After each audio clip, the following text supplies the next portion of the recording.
বাংলাদেশকে কি বিদেশ থেকে পরিচালনা করা যাবে না বাংলাদেশে এসে পরিচালনা করতে হবে? এই বাংলাদেশের মানুষের সাথে জীবন দিয়ে রক্ত দিয়ে বাংলাদেশের মানুষের সাথে পরিশ্রম করে যারাই বাংলাদেশকে করতে জানবে তারাই আগামী দিনে বাংলাদেশের ক্ষমতায় যাবে। দিল্লিতে, পিন্ডিতে, লন্ডনে বসে বসে বাংলাদেশ চালানোর স্বপ্ন দেখবেন না, এটা দিবা স্বপ্নে পরিণত হবে। সাহস থাকলে বাংলাদেশে এসে বাংলাদেশের মানুষের সাথে রাজনীতি করে এরপর ক্ষমতা যাওয়ার স্বপ্ন দেখো। আমাদের এই প্রিয় বাংলাদেশ বারবার বিভিন্ন দেশীয় এবং আন্তর্জাতিক ষড়যন্ত্রের শিকার হয়ে আসছে। সেই ব্রিটিশদের কলোনি স্থাপন থেকে শুরু করে ফ্যাসিবাদের পতন পর্যন্ত এই বাংলাদেশকে স্বাধীন সার্বভৌম রাখার জন্য এই জনপদের আলেম ওলামা থেকে শুরু করে ছাত্র যুবক থেকে শুরু করে শ্রমিক মেহনতের মানুষ থেকে শুরু করে নারী পুরুষ সকল স্তরের মানুষ জীবন দিয়েছে, রক্ত দিয়েছে শুধুমাত্র স্বাধীনতা সার্বভৌমত্বকে রক্ষা করার জন্য। আমাদের স্বপ্ন এই বাংলাদেশ একটি ন্যায় ইনসাফের বাংলাদেশে পরিণত হবে। আমাদের স্বপ্ন এই বাংলাদেশ আধিপত্যবাদ মুক্ত, স্বৈরাচার মুক্ত, ফ্যাসিবাদ মুক্ত, ইনসাফপূর্ণ একটি বাংলাদেশে পরিণত হবে। আমাদের স্বপ্ন এই বাংলাদেশের যত সম্ভাবনা রয়েছে এই সম্ভাবনাগুলোকে কাজে লাগিয়ে একটি সমৃদ্ধ বাংলাদেশে পরিণত হবে। কিন্তু দুর্ভাগ্য হচ্ছে এই জনপদে বারবার শরীয়তুল্লাহ, তিতুমির থেকে শুরু করে সকলে জীবন দিয়েছে, আবু সাইদরা জীবন দিয়েছে, আলেম ওলামারা জীবন দিয়েছে, কিন্তু এখনো পর্যন্ত আমাদের সেই স্বপ্নের বাংলাদেশ প্রতিষ্ঠিত হয়নি। 2024-এর জুলাই আগস্টে শহীদ আবু সাইদ, শহীদ মুগ্ধ, শহীদ ওয়াসিম শান্ত সহ হাজার হাজার ছাত্র জনতা জীবন দিয়ে এই বাংলাদেশকে নতুন করে নতুন স্বপ্নের আঙ্গিকে সাজিয়ে তোলার এক পথ আমাদের সামনে রচনা করে দিয়েছেন। কিন্তু আমরা সেই স্বপ্ন নিয়ে যখন সামনের দিকে এগিয়ে যাচ্ছি, আমরা লক্ষ্য করেছি সে অতীতের ফ্যাসিবাদী এবং আধিপত্যবাদীদের দালালদের শক্তি আবার বাংলাদেশকে নিয়ে ষড়যন্ত্র করছে, মাথা ছাড়া দিয়ে উঠছে। আমরা দেখছি যে একটি দল বাংলাদেশের যে সংস্কার প্রয়োজন, বাংলাদেশকে এগিয়ে নেওয়ার জন্য যে সংস্কার প্রয়োজন, সেই সংস্কারের নোট অফ ডিসেন্টের নামে তারা সংস্কারকে বাধাগ্রস্ত করার জন্য চেষ্টা চালিয়ে যাচ্ছে। আমরা দেখেছি তাদের হাতে এখন পর্যন্ত গত 1.5 বছরে 200-র বেশি মানুষ নিহত হয়েছে, তারা হত্যাকাণ্ডে সংগঠিত করেছে। যে দল নিজেদের কর্মীদেরকে নিজেরা হত্যা করে, যে দল বাংলাদেশের সংস্কারে বিশ্বাস করে না, যে দল বাংলাদেশের ন্যায় এবং ইনসাফ প্রতিষ্ঠিত হোক এটা চায় না, সেই দলকে বাংলাদেশের মানুষ ক্ষমতায় আর দেখতে চায় না। তারা বারবার দাবি করে তারা বড় দল, নির্বাচনের আগে নিজেদেরকে ক্ষমতায় অধিষ্ঠিত হিসেবে প্রকাশ করার, জাহির করার চেষ্টা করে। আপনাদের যদি সৎ সাহস থাকে, একটি নিরপেক্ষ, গ্রহণযোগ্য, অবাধ নির্বাচনে অংশগ্রহণ করার প্রস্তুতি নেন। মানুষ হত্যা করে এই বাংলাদেশের পরিবেশকে আর নষ্ট করার চেষ্টা করবেন না। এই বাংলাদেশের মানুষ কোন চাঁদাবাজদেরকে ক্ষমতায় দেখতে চায় না। এই বাংলাদেশের মানুষ কোন নারী দর্শনকারীদেরকে, ইফতিজিংকারীদেরকে আর ক্ষমতায় দেখতে চায় না। এই বাংলাদেশের মানুষ যারা মানুষের ভোটের অধিকারকে হরণ করে, যারা মানুষের অধিকারকে হরণ করে, ইনসাফকে হরণ করে ক্ষমতায় যেতে চায়, যারা মানুষকে হত্যা করে ক্ষমতায় যেতে চায়, তাদেরকে বাংলাদেশের মানুষ আর ক্ষমতায় যেতে দিবে না। আমরা দেখেছি বিগত সময়ে বাংলাদেশকে বিদেশ থেকে বসে বসে পরিচালনার একটা প্রবণতা লক্ষ্য করা যাচ্ছে অনেকের মাঝে। আপনারা দেখেছেন বাংলাদেশকে কি বিদেশ থেকে পরিচালনা করা যাবে না বাংলাদেশে এসে পরিচালনা করতে হবে? এই বাংলাদেশের মানুষের সাথে জীবন দিয়ে রক্ত দিয়ে বাংলাদেশের মানুষের সাথে পরিশ্রম করে যারাই বাংলাদেশকে করতে জানবে তারাই আগামী দিনে বাংলাদেশের ক্ষমতায় যাবে। দিল্লিতে, পিন্ডিতে, লন্ডনে বসে বসে বাংলাদেশ চালানোর স্বপ্ন দেখবেন না, এটা দিবা স্বপ্নে পরিণত হবে। সাহস থাকলে বাংলাদেশে এসে বাংলাদেশের মানুষের সাথে রাজনীতি করে এরপর ক্ষমতা যাওয়ার স্বপ্ন দেখুন।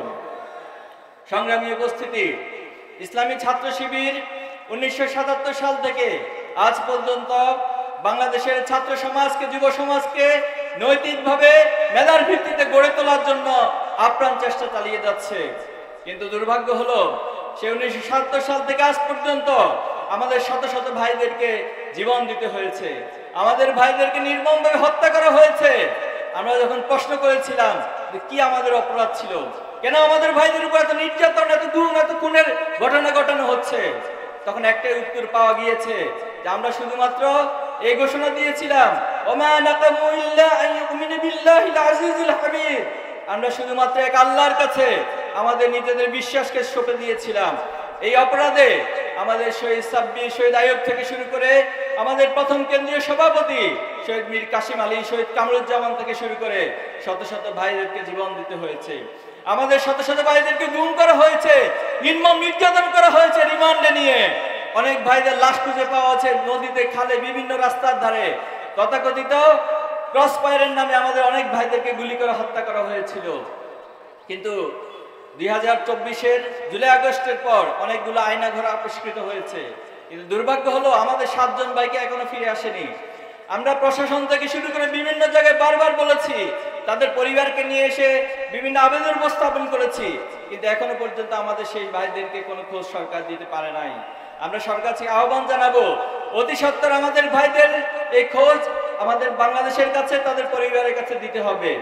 আমাদের অসংখ্য ভাইদেরকে পঙ্গু করে দেওয়া হয়েছে, হাত কেটে ফেলতে হয়েছে, চোখ উপড়ে ফেলা হয়েছে, চোখ নষ্ট করে দেওয়া হয়েছে। এই সকল লড়াই সংগ্রাম, এই ত্যাগ কোরবানির পথ মারি দিয়ে আজকে যে পর্যায়ে এসে দাঁড়িয়েছি, এখন এসে নতুন করে আমাদেরকে ভয় দেখানো, আমাদেরকে থামিয়ে দেওয়ার যে রাজনীতি, এই রাজনীতি বন্ধ করতে হবে। অতীতে যারা আমাদেরকে থামিয়ে দিতে চেয়েছে তারা নিজেরাই থেমে গিয়েছে। অতীতে যারা আমাদেরকে নিষিদ্ধ করতে চেয়েছিল তারাই বাংলাদেশের মানুষের গণ আদালতে নিষিদ্ধ হয়ে বাংলাদেশ ছেড়ে দিতে বাধ্য হয়েছে। এই জন্য আমাদেরকে ভয় দেখাতে আসবেন না। আমরা এক আল্লাহর কাছে নিজেদের কপাল এবং নিজেদেরকে সঁপে দিয়েছি। আমরা ঘোষণা দিয়েছি আসলামতু লিরাব্বিল আলামিন। আমরা শুধুমাত্র এক আল্লাহর কাছে নিজেদের মাথাকে নত করি। দুনিয়ার কোনো শক্তি, দুনিয়ার কোনো প্রভাবের কাছে আমরা নিজেদের মাথা নত করি না। এজন্য এই শক্তিকে যারা রুদ্ধ করতে আসবেন, বাধা সৃষ্টি করতে আসবেন, তারাই পৃথিবীতে ইতিহাসে আস্থা করে পরিণত হবেন। সংগ্রামী উপস্থিতি, অপার সম্ভাবনার এই বাংলাদেশে, এই বাংলাদেশের যে জনসংখ্যা রয়েছে, এই জনসংখ্যাকে জনসম্পদে পরিণত করতে হবে। আমাদের দেশে যে ছাত্র সমাজ রয়েছে, এই মেধাগুলো বিভিন্ন দেশে পাচার হয়ে যাচ্ছে। আগামী দিনে যারা রাষ্ট্র পরিচালনা করবেন, আমরা অনুরোধ করব এই মেধাকে লালন করতে হবে, পরিচর্যা করতে হবে। ছাত্র শিবির বিভিন্ন ফেস্টের আয়োজন করছে, সায়েন্স ফেস্ট থেকে শুরু করে বিজনেস কার্নিভাল, নানান আয়োজন আমরা করছি। এর মধ্যে দিয়ে বাংলাদেশে ক্রিম মেধাবীগুলো উঠে আসছে এবং আলহামদুলিল্লাহ আপনারা জেনে খুশি হবেন, ছাত্র শিবিরের আয়োজনগুলিতে যারা সম্পৃক্ত হচ্ছে তারা শুধুমাত্র দেশেই নয়, বরং তাদের মেধার সাক্ষ্য তারা পৃথিবীর বিভিন্ন রাষ্ট্রে গিয়ে বিভিন্ন ওয়ার্ল্ড কম্পিটিশনে অংশগ্রহণ করে তারা কৃতিত্বের অবদান রাখছে। আমাদের এই মেধাগুলোকে পরিচর্যা করতে পারলে নিঃসন্দেহে আগামী দিনে বাংলাদেশ একটি সমৃদ্ধ বাংলাদেশে পরিণত করা সম্ভব। বাংলাদেশে পৃথিবীর সর্বোচ্চ সি বিচ রয়েছে, সবচেয়ে বড় ম্যানগ্রোভ ফরেস্ট এই বাংলাদেশে রয়েছে। নদী মাতৃকতার মধ্য দিয়ে বাংলাদেশে অপার সম্ভাবনা রয়েছে। শুধুমাত্র যদি নদী মাতৃকতার মধ্য দিয়ে বাংলাদেশকে সাজানো যায়, পৃথিবীর অন্যতম পর্যটন শিল্পের দেশ হিসেবে বাংলাদেশ পরিণত করা সম্ভব। বাংলাদেশের যে এত সম্ভাবনা রয়েছে, অতীতে আমরা কখনোই কোন রাজনীতিবিদদেরকে এই সম্ভাবনা নিয়ে কথা বলতে দেখি নেই, এই সম্ভাবনা ভাবতে দেখি নেই, বরং তারা বারবার এই বাংলাদেশ থেকে লুটপাটের রাজনীতি করেছে, বাংলাদেশ থেকে অর্থ পাচারের রাজনীতি করেছে, বেগম পাড়ায় বড় বড় দালান তারা নির্মাণ করেছে, অর্থ পাচার করে বাংলাদেশকে অর্থনৈতিকভাবে পঙ্গু করে দেওয়া হয়েছে। এজন্য আগামী দিনে বাংলাদেশে যে রাজনীতি হবে, সেই রাজনীতি হবে সমৃদ্ধ বাংলাদেশ গড়ে তোলার রাজনীতি। বাংলাদেশকে গড়ে তোলার রাজনীতি হবে ন্যায় ইনসাফের রাজনীতি। আগামীর বাংলাদেশ হবে ন্যায় ইনসাফের রাজনীতি। আগামীর বাংলাদেশে কোনো ধরনের কাদা ছড়াছড়ি রাজনীতি হবে না। আজকের এই জেনজি, আজকের এই জেনারেশন জুমার্স, জেনারেশন আলফা এই ধরনের কাদা ছড়াছড়ি নোংরা রাজনীতি পছন্দ করে না। আমরা সম্প্রতি দেখতে পাচ্ছি যে একটি দল আমাদের নারী এবং বোনদের উপর হামলা চালাচ্ছে। এর চেয়ে নির্লজ্জ কাজ বাংলাদেশের জমিনে জুলাই এবং আগস্টের পরে আর কিছু হতে পারে না। আমরা দেখেছি একটি দল আমাদের কোরআন ক্লাস, কোরআন তালিম প্রোগ্রামে হামলা চালাচ্ছে। যারা কোরআনের তালিমে, কোরআনের প্রোগ্রামে হামলা চালাবে, মনে রাখবেন এটা আগুন নিয়ে খেলা করার শামিল। আগুন নিয়ে যারা খেলা করে তাদের পরিণতি অতীতও খারাপ হয়েছে, ভবিষ্যতেও খারাপ হবে। সংগ্রামী উপস্থিতি, আমরা চাই আমরা কোনো ব্যক্তি বা দলের বিরুদ্ধে নয়, ইসলামী ছাত্র শিবির যারা ন্যায় ইনসাফের পক্ষে কথা বলবে, যারা বাংলাদেশের পক্ষে কথা বলবে, আধিপত্যবাদের বিরুদ্ধে অবস্থান নেবে, ছাত্র শিবির সকল ব্যক্তি এবং দলের পাশে দাঁড়াবে। আমরা ঘোষণা দিচ্ছি, আগামী দিনে যারাই সৎ, দক্ষ এবং দেশপ্রেমিক হয়ে বাংলাদেশকে পরিচালনা করবে, ইসলামী ছাত্র শিবির তার সর্বোচ্চ টুক দিয়ে তাদের পাশে সহযোগিতা করবে, পাশে দাঁড়াবে ইনশাআল্লাহ। সংগ্রামী উপস্থিতি, আজকে যে ডাক্তার খালিদুজ্জামানের আহ্বানে আমরা এখানে এসেছি, তিনি ইতিমধ্যেই এই অঞ্চলে ধানমন্ডি, গুলশান, বনানী, বাসানটেক সহ এই অঞ্চলে অনেক উন্নয়নের তিনি নজির স্থাপন করেছেন। ক্ষমতায় যাওয়ার আগে যারা মানুষের কাছাকাছি যেতে পারে, মানুষকে ভালোবাসতে পারে, যারা মানুষের জন্য এত সেবা করার জন্য সক্ষমতা যাদের আছে, তাদেরকে যদি আমরা আগামী দিনে পার্লামেন্টে পাঠাতে পারি, তাদেরকে নির্বাচিত করে যদি জনপ্রতিনিধি বানাতে পারি, তাহলে নিঃসন্দেহে তারা এই রাষ্ট্রের জন্য, এই সমাজের জন্য আরো অনেক বড় ভূমিকা পালন করতে পারবে। আমরা কি ডাক্তার খালিদুজ্জামানের জন্য সকলে ঐক্যবদ্ধভাবে কাজ করতে প্রস্তুত আছি? ইনশাআল্লাহ। তিনি শুধুমাত্র রোগীর সেবা নয়, আলহামদুলিল্লাহ তিনি প্রমাণ করেছেন তিনি সমাজ সেবা এবং মানবতার সেবায় অগ্রগামী হিসেবে ভূমিকা রাখতে সক্ষম ইনশাআল্লাহ। আমরা মা বোনদের উদ্দেশ্যে বলতে চাই, ইসলামের ইতিহাসে মা বোনেরা অনেক বড় ভূমিকা রেখেছে, জিহাদের ময়দানে ভূমিকা রেখেছিলেন এবং ইসলামকে প্রচার প্রসারে, ইসলামের জ্ঞান চর্চায় হযরত আয়েশা রাদিয়াল্লাহু তাআলা ভূমিকা রেখেছিলেন। সবচেয়ে বড় বিষয় হচ্ছে আল্লাহ রাসূলুল্লাহ সাল্লাল্লাহু আলাইহি ওয়াসাল্লামের সময় যিনি প্রথম শহীদ হয়েছিলেন, সুমাইয়া রাদিয়াল্লাহু তাআলা আনহা। এজন্য নারী এবং বোনদের যে ভূমিকা, এটা বাংলাদেশের ইতিহাসের প্রেক্ষাপটে আমরা দেখেছি, জুলাই এবং আগস্টে আমরা দেখেছি, ওনারা যেভাবে করে আমাদের ভাই এবং বোনদের পাশে এসে দাঁড়িয়েছেন, ছাত্রদের পাশে এসে দাঁড়িয়েছেন, মায়েরা তার সন্তানদেরকে এসে নাস্তা নেমে গিয়েছিলেন, অনেকে বিভিন্ন খাবার রান্না করে রাস্তায় আমাদের ছাত্র জনতার কাছে বিলিয়ে দিয়েছেন। আমরা বিশ্বাস করি আপনাদের এই প্রচেষ্টা যদি অব্যাহত থাকে, আগামী দিনে আমরা যে স্বপ্নের বাংলাদেশের চিন্তা করছি, যে সমৃদ্ধ বাংলাদেশের চিন্তা করছি, আপনাদের ভূমিকার মধ্য দিয়ে সেই বাংলাদেশ বিনির্মিত হবে ইনশাআল্লাহ। পরিশেষে আমরা বলতে চাই, আমরা যে অগ্রযাত্রা নিয়ে সামনে এগিয়ে যাচ্ছি, পৃথিবীর কোনো শক্তি, কোনো সামর্থ্য নাই আমাদের সে অগ্রযাত্রাকে রুদ্ধ করে দিবে। আমরা আল্লাহর উপর ভরসা করে নিজেদের সকল প্রচেষ্টাকে একত্রিত করে সামনে এগিয়ে যেতে চাই। এই বাংলাদেশের জন্য অসংখ্য জীবন এবং রক্ত দিয়েছে, আমরা চাই না এই বাংলাদেশের জন্য আর কোনো জীবন ঝরে যাক, আর কোনো মায়ের বুক খালি হোক, আর কোনো সময় নষ্ট হোক। অনেক সময় নষ্ট করা হয়েছে, আসুন সকলে ঐক্যবদ্ধভাবে এই বাংলাদেশকে গড়ে তুলি। এবং আমরা সকলে কাজী নজরুলের ভাষায় বলি, আমি সেই দিন হব শান্ত যবে উৎপীড়িতের ক্রন্দন রোল আকাশে বাতাসে ধরিবে না।